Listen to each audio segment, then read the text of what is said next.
Sometimes, we need a history lesson. We're always grabbing the newest, shiniest thing we can find with no regard for what came before it.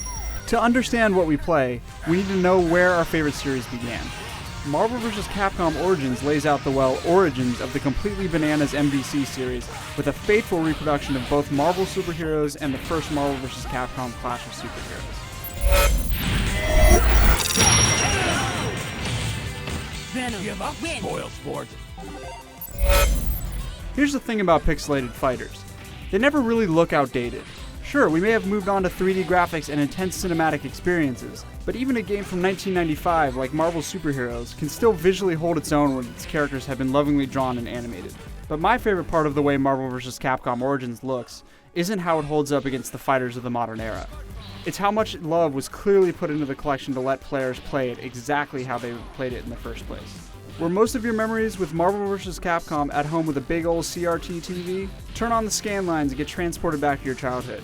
Were you an arcade rat? Turn on the retro look and the screen angles itself just like an arcade cabinet. Heck, even if you were one of those folks who stood off to the side and watched the more professional fighters go at it, the over-the-shoulder option should bring back memories. Checking out the vault is sure to hit you right in the memory as well.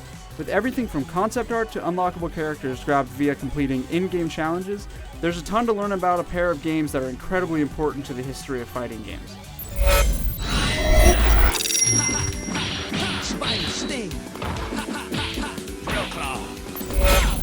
In some ways, Marvel vs. Capcom is a product of a bygone era. Each game in the collection's arcade modes are brutally difficult, a remnant of a time when games were designed to munch quarters rather than to be fair. And, by modern standards, their character selections are tiny. Can you imagine releasing a Versus title today with only 15 characters to start? But man, it is a perfect representation of what fighting games were like in the mid to late 90s. Brawlers were looking for a way to break away from their highly technical and inaccessible past by trying all sorts of new things. That's where Marvel vs. Superheroes Infinity Gems, which gave fighters abilities like regaining life or extra armor, and Marvel vs. Capcom's completely absurd tag team style special attacks came from. They're flashy, fun to watch, and a downright blast to play. But with those new experiments came balance issues, Marvel vs. Capcom being the biggest culprit. Of the 6 secret characters in the game, 2, Red Venom and Gold War Machine, are way too powerful. The tiers of good and bad characters are pretty well established, something that would have been flattened out in the modern era. That doesn't mean either game is any less fun, however. Just expect a lot of Wolverine, Spider-Man, and those secret characters when you hop into the excellent multiplayer modes.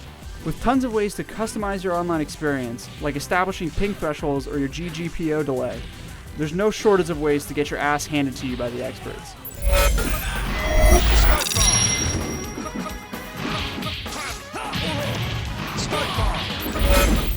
As a history lesson, Marvel vs. Capcom Origins is a great experience. Both Marvel vs. Capcom Clash of Superheroes and Marvel Superheroes hold up surprisingly well for games made 14 and 17 years ago, respectively.